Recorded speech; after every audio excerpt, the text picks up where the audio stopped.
Ronan POV. Malalim akong huminga sa kabang nararamdaman ko. Kasalukuyan akong nagmamaneho papunta sa bahay ng kumpare ni Daddy. Humihingi kasi ito ng tulong para sa kasong isinampa sa kumpanya nila. Gusto ko sanang isama si Almira, pero ayaw nito. Sa totoo lang ay ayaw ko siyang iwan doon, kanina pa kasi ako kinakabahan, at hindi ko alam kung bakit. Malakas ang kabog ng dibdib ko, tipo bang may masamang mangyayari. Masyado na ata akong paranoid. Mabilis kong binasa ang message ni Daddy, nang makita kong nag-text ito. Nalukot ang mukha ko, nang mabasang ang anak ng kumpare ni Daddy ang magdi-discuss sa akin, ng kaso sa kumpanya nila. That witch Charlene. I hate that woman. Such a leech and annoying rat. Wala akong nagawa kaya itinext ko na lang ito, na pupunta ako sa bahay nila, para sa kaso ng kumpanya nila. Nang makarating ako sa village, ay dahan-dahan akong nagmaneho, at ikinabot ang earphone nang makitang tumatawag si Daddy. Hello Dad. Malapit na ako. Son. Nasa hospital si Almira. Huminto ata ang buong mundo ko, sa narinig mula sa kanya. Nanlamig ako, na estatwa, at parang naging blanko ang pag-iisip ko. Ayaw magproseso sa utak ko ang mga bagay na sinabi ni Daddy. Hindi. Dumilim ang mukha ko. Humigpit ang hawak ko sa manibela. Umigting ang pangasagalit na nararamdaman. Son, pumunta ka na dito. Sa nanginginig na kamay ay lumiko ako. Hindi ko alam kung paano ako nakarating sa hospital. Namumula ang mga mata ko sa nagbabadyang iyak. No, hindi pwede, please iligtas niyo si Almira. Agad akong nakarating sa emergency room. Nandoon si Mommy nakaupo at walang patid ang pag-iyak, habang si Daddy naman ay nakatayo at inaalaw si Mommy. Nakita ko rin si Celia, ang pinakabatang katulong sa bahay namin na umiiyak, habang nandoon din ang maraming mga bodyguard sa gilid na nakayuko. Mom, Dad, napatayo si Mommy, at yamakap sa akin ng mahigpit. Pilit ko itong inalis. Mom, anong nangyari? Humagulgol ito ng iyak at umiling-iling, kaya napaiyak na din ako. I don't know son, basta tumawag sila sa akin na dinala sa hospital si Almira. Napatingin ako kina Celia nang humahagulgol din ng iyak. Nagdilim ang paningin ko. Ang bigat ng pakiramdam ko. Ayokong isipin na may masamang mangyayari sa kanya. Hindi ko kakayanin. Mahal na mahal ko siya. Mamamatay ako kapag nawala siya. Siya na ang buhay ko, hindi pwedeng mawala siya sakin. Lumapit ako kina Celia. Hinawakan ako ni Daddy pero hinawi ko ito. Son, hindi ko ito pinansin, anong nangyari kay Almira? Hindi ko mapigilan ang magtaas ng boses. Napapitlag sila sa sigaw ko, at bakas ang takot sa mga mukha nila, pero wala akong pakialam. Sila ang tatapusin ko kapag nawala sa akin si Almira. Ang ganda pa ng pagkakasabi ko sa kanila na lahat ng gusto ni Almira ay ibigay. Huwag papabayaan, alagaan, at lalong-lalo na huwag papaiyakin. Sumagot kayo. Nakayuko lamang sila, habang si Celia ay puno ng luha ang mukha.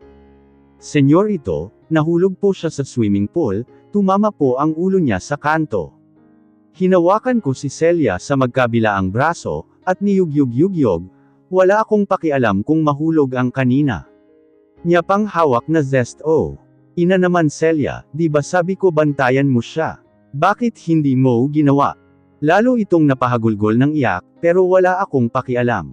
Magbayad ang dapat na may kasalanan. Patawarin niyo po ako senyor ito, patawad po, hindi ko naman po kasi alam na dadating si Ma'am Charlene, at aawayin si Lady Almira. Nabitawan ko si Celia, lumapit si Mommy kay Celia na bakas ang galit. What? That brat? Makikita niya ang hinahanap niya. Napakuyom ako ng kamao. Lalong umusbong ang galit sakin. Punong-puno ako ng galit. Anong karapatan niyang saktan ang mahal ko? Pinagsisipa ko ang mga upuan na nasa tabi. That leech. I will hurt her. I will break her bones. Walang tigil ang pagsisipa ko sa mga upuan, wala akong pakialam kung masira ito. Dito ko ibinuhos ang galit na nararamdaman ko. Nang mapagod ay dahan-dahan akong napaupo, at napahagulgol ng iyak. Please Lord, save her, I don't want her to die and leave me like a floating dead. Please allow her to be with me, forever. Please. Please. Napatayo ako nang marinig ang pagbukas, at paglabas ng doktor sa pinto. Agad kaming lumapit sa kanya. Doc, kamusta si Almira? Inayos muna nito ang stethoscope sa leeg bago nagsalita.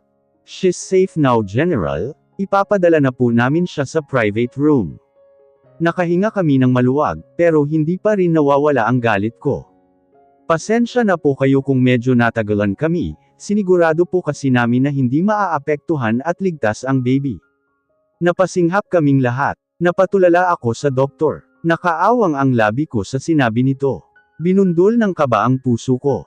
Baby, hindi ako nakapagsalita, bumubuka ang labi ko at gusto kong magsalita, pero walang boses na lumalabas dito. Laking pasalamat ko nang si Daddy ang nagsalita para sa akin. She's pregnant, Doc.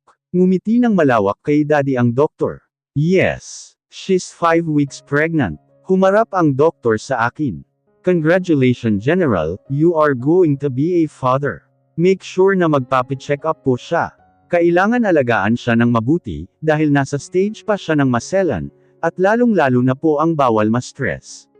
Maiwan ko po muna kayo. Once again, congratulations. Napatango-tango ako dito, gulat pa rin sa nalaman ko. Nabasag ang katahimikang namayani sa amin, matapos umalis ang doktor nang magsalita si Celia. Kaya pala nagpabili sa akin si Lady Almira ng Zest-O dahil ito pala ang pinaglilihiyan niya. Napababa ang tingin ko sa Zest-O, na ngayon ay hawak na ulit ni Celia.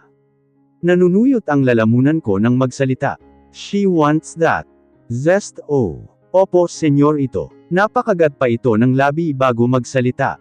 Binilhan ko po siya ng Zest-O kasi papaiyak po si Lady Almira nang malamang walang Zest-O sa bahay niyo, kaya po wala po ako nung dumating si Brunhilda. Hininaan nito ang huling sinabi, pero umabot naman ito sa pandinig ko. Yeah, that Brunhilda. Napabuntong hininga ako. It's okay, Celia, and thank you sa pagbili ng gusto ni Almira. Pasensya na rin sa inasal ko kanina. Ngumiti ito at tumango. Sinasabi ko na nga ba? Napakunot noo ako nang magsalita si Mommy. Mom! Sabi ko na nga ba't buntis si Almira? Nagsuka kasi siya matapos kumain ng spaghetti, kaya may hinuhan na ako. Yun din yung time na naabutan mo siyang umiiyak sa kusina. Napakagat ako ng labi, at napapikit ng mariin bago napatawa. She's pregnant with my baby. She is carrying my own flesh and blood. Now, baby, paano ba yan? Lalong wala kang kawala sa akin. Napangisi ako, akin ka na talaga, Almira. Nagpaalam ako sa kanila, na sila muna ang bahala kay Almira. Babalikan ko pa ang may atraso sa akin. Nang makapasok ako sa subdivision nila, at makarating sa bahay. Diretso akong pumasok. Napatayo ang kumpare ni Daddy na si Mr. Fernandez. General, hindi ko ito pinansin, sa halip ay dumiretso ako sa babaeng linta, na ngayon ay namumutla na.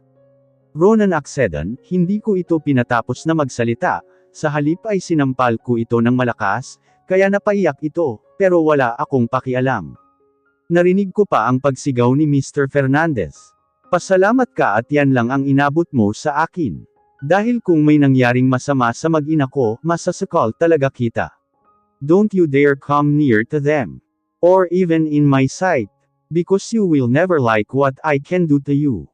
Humahagulgol itong tumango. Napaharap ako kay Mr. Fernandez, at tiimbagang na nagsalita. Pasensyahan tayo, Mr. Fernandez, wala kang aasahang tulong mula sa akin at sa pamilya ko. Umalis ako sa lugar na itinalaga ko ng kinasusuklaman ko. Pay for what you did, Leech. Napahinga ako ng malalim. Now, it's time to see my baby love. She is my cure for all my anger. My medicine. Almira POV. Nauuhaw ako. Gusto kong uminom. Gusto ko ng Zest-O. Nagmulat ako nang makaramdam ng kirot sa ulo. Saka ko pa lamang naalala ang nangyari. Nung unay liwanag ang aking mga nakikita, hanggang sa sumulpot ang mukha ni Kuya Kenny sa aking paningin. Bunso, nagbaling ako sa kanya. Kuya, honey, gising na siya. Napatingin ako kina Celia at Mrs. at Mr. Monterosa. Nakapalibot sila sa aking kama. We're glad you are awake, iha. Ngumiti ako sa kanila, pero agad ding napawi nang maalala ang baby ko. Bakas ang takot sa mukha ko nang humawak sa tiyan. Hinawakan ni Kuya Kenny ang kamay kong nakahawak sa tiyan. Bunso, huwag ka nang mag-alala. Nasa maayos na lagay ang baby mo. Saka lang ako nakahinga ng maluwag dahil sa sinabi, ngunit mangiyak-ngiyak pa rin ako, habang naaalala ang nangyari kanina. Sobra akong natakot. Nasaan po si Ronan? Nagkatinginan silang lahat. A silent moment, as if on cue, napatingin kaming lahat sa pinto ang bumukas, at iniluwa ang taong kanina ko pa hinahanap. Nanlaki ang mga mata ko nang makita ang bitbit niya. Napabangon ako sa higaan, na agad ko rin namang pinagsisihan, dahil sumirit ang sakit sa aking ulo. Dumaing ako sa sakit, at napahawak sa ulo, saka mariing pumikit. Baby love, are you okay? Inilapag nito ang dalang isang carton ng box, na may nakalabel na Zest O. Nagmadali siyang pumunta sa akin, at inalalayan akong umupo. Napamulat ako at niyakap siya sa bewang. Inamoy ko ito at napangiti. I miss you. Malat ang boses na sabi ko. Yamakap din ito ng katamtaman, bago ako hinawakan sa pisngi, at hinalikan sa labi. Baby love, na-miss rin kita. Mabuti at gising ka na. Nag-alala ako ng sobra sayo. Ngumuso ako para pigilan ang ngiting gusto nang kumawala sa aking labi. Na-miss mo ako. Baka naman nandoon ka sa asungot na babaeng yun. Napatingin ako sa mga taong kanina, ay nakapalibot sa kama ko.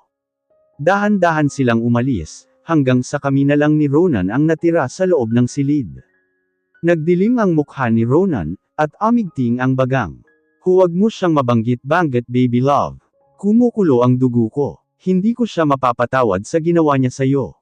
Napakagat ako ng labi, at ngumiti sa kanya. Hindi mo ako ipagpapalit sa kanya. Kumunot ang noo niya. Saan nanggaling ang tanong na yan? Bakit naman kita ipagpapalit sa kanya? Niwala nga siya sa kalingkingan mo, at isa pa, ikaw ang mahal na mahal ko. Hindi siya at wala ng iba pa. Ikaw at ikaw lang baby love. Napayuko ako at mas lalong kinagat ng mariin ang labi, para pigilan ang ngiting gustong kumawala sa labi ko. Kinikilig ako sa mga sinasabi niya. Napapitlag ako nang sandutin niya ako sa tagiliran. Ang baby love ko, kinikilig. Nahampas ko ito sa braso at napatawa, hindi Napangisi ito bago ako halikan ulit sa labi. Sundan na agad natin ang baby natin sa tiyan mo. Nanlaki ang mga mata ko. Ronan, hamalakhak ito ng pagkalakas-lakas. Kinurot ko siya sa tiyan, kaya napunta sa ngiwi ang tawa niya. Hindi pa nga nakakalabas. Kasunod agad ang nasa utak niya. Nagbaling ang tingin ko sa Zest O. Lumunok ako ng marahas. Ronan, nauuhaw ako. Gusto ko ng Zest O. Okay baby love, binili ko talaga ito para sayo. Masaya kong tinanggap ang Zest O na ibinigay niya. Ang sarap sa pakiramdam, habang dumadaan ang juice na ito sa lalamunan ko. 3 araw mula nang ma-ospital ako, ay nakauwi na rin ako at maayos na ang pakiramdam ko. Striktong nga lang si Ronan, kaya buong araw akong laging nakasimangot, daig ko pa ang baldado sa ginagawa niya. Iniwan ko muna si Ronan sa kusina na nagluluto. Nagangat ako ng tingin ng makasalubong ko si Kuya Kenny. Mabilis na kumunat ang noo ko. Ang porma nito ay bihis na bihis ito. Saan ka pupunta kuya? Bunso. Masaya itong humalik sa noo ko, tipong excited siya. Binigyan ako ni Mrs. Monterosa. I mean ni tita pala. Napakamot pa ito sa ulo. Maski ako hindi pa rin sanay sa pagtawag ng mommy at daddy kina Mr. and Mrs. Monterosa, ng trabaho bilang manager sa hacienda nila. Ayoko nga sana ng manager, at okay lang kahit mababa ang posisyon, ang problema ayaw nila. Tuturuan naman daw ako kaya tinanggap ko na din. Masaya ako para sa'yo kuya. Ngumiti siya bago haplasan ang buhok ko. Mas masaya ako para sa'yo Mira. Hindi ko man naibigay sa'yo ang marangyang buhay, at least ngayon panatag na ako, dahil nakilala natin ang mga Monterosa. Alam kong mabubuti silang tao, at hindi nila tayo papabayaan lalo ka na. Nangilid ang mga luha ko at yamakap kay kuya. Hindi man naging marangya ang buhay natin kuya, pero masaya ako dahil kasama kita. Bunso salamat. Alam mo hindi ko man nasasabi, pero boto ako kay Ronan para sayo. Yun nga lang huwag mong sasabihin Napatawa siya. Baka lalong lumaki ang ulo nun. Napabitaw kami ng yakap ni kuya, at napatingin kay Ronan na madilim ang mukhang papalapit sa amin. Hinhila niya ang kamay ko papunta sa kanya. Don't hug her. Ako na ang may karapatan sa kanya.